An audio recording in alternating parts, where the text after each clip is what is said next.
আমরা নামাজের মধ্যে দোয়া কুনুত পড়ি, সেই দোয়া কুনুতে যে কি ওয়াদাটা করি, অন্তত আমার তো মনে হয় সাধারণ মানুষের মধ্যে 99.9 লোকেরা জানে না দোয়া কুনুতে কি পড়ে, অর্থ বোঝে না।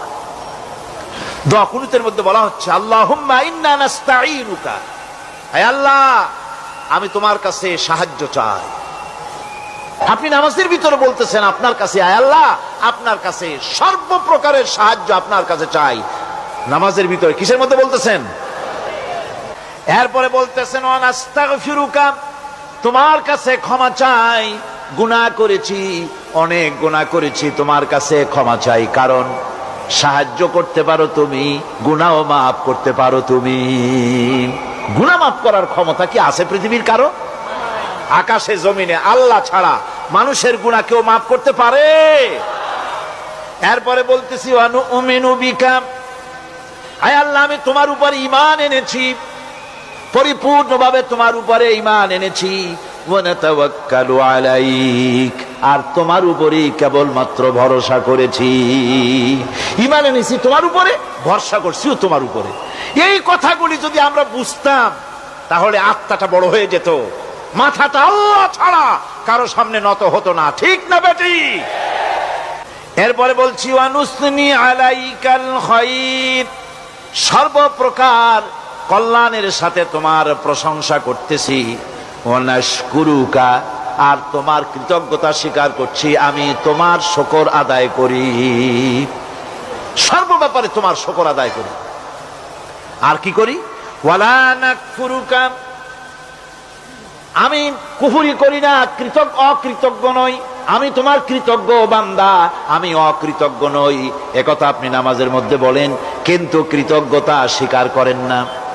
ওয়া নাখলাউ ওয়া নাতরুকু মান ইয়াফজুরুকা, আর আমি ওয়াদা করতেছি এই কথা, তোমার সাথে যারা প্রকাশ্য দুশমনি করে, যারা প্রকাশ্য গুনার মধ্যে লিপ্ত আছে আর তোমার সাথে দুশমনি করে, ওদের সাথে আমার সমস্ত সম্পর্ককে ছিন্ন করে দিলাম।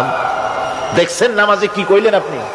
আপনি নামাজে কত বড় কথা বললেন, ওয়া নাতরুকু মান ইয়াফজুরুকা, হে আল্লাহ আমি ওয়াদা করছি তোমার সাথে যারা দুশমনি করে, যারা প্রকাশ্য গুনাহ করে, তাদেরকে আমি পরিত্যাগ করছি, তাদের সাথে আমার কোনো সম্পর্ক নাই।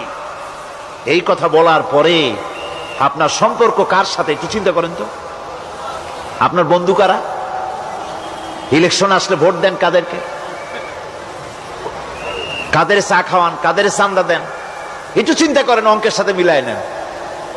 সুতরাং নামাজে কি বলেন সেটা আপনাকে বুঝতে হবে।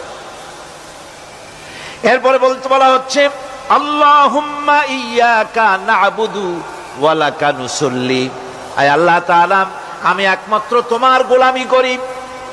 নামাজে বলতেছেন একমাত্র তোমার গোলামি করি, আর নামাজ থেকে বেরিয়ে আসার পর ওজনে দিলেন কম, খাদ্যে দিলেন ভেজাল, মানুষের জমিনের আইল ঠেললেন, বোনেরে ঠকালেন, মেয়েকে ঠকালেন, মিথ্যে কথা বললেন, আর নামাজে বলে আসছেন আল্লাহ তোমার ইবাদত করি। এই বুঝি তোমার ইবাদতের নমুনা?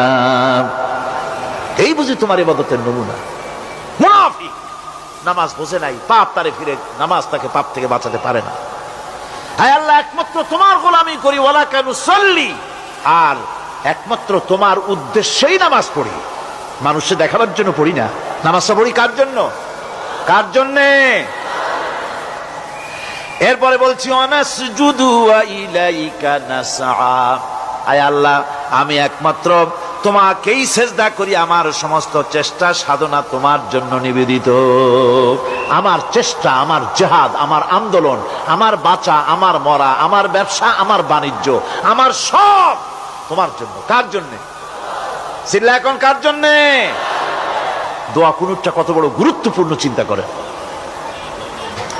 এরপরে বলা হচ্ছে ওয়া নাহফিদু ওয়া নারজু রাহমাতাকা, আমরা কষ্ট করি আর তোমার রহমতের আশা করি। হায় আল্লাহ আমরা কষ্ট করতেছি আর তোমার রহমতের আশা করতেছি। ওয়া নাখশা আযাবাকা, আর তোমার আযাবের ভয় করতেছি। হায় আল্লাহ তুমি দয়া করে আযাব থেকে বাঁচাও। ইন্না আযাবাকা বিল কুফফারি মুলহিক, নিঃসন্দেহে আযাব তো কেবলমাত্র কাফেরদের জন্য, জাহান্নামে নিক্ষিপ্ত হবে কাফেরেরা। হায় আল্লাহ তাআলা, আমি তোমার আযাবকে ভয় করতেছি, তোমার জাহান্নামের শাস্তি থেকে আমারে বাঁচাইয়া দাও।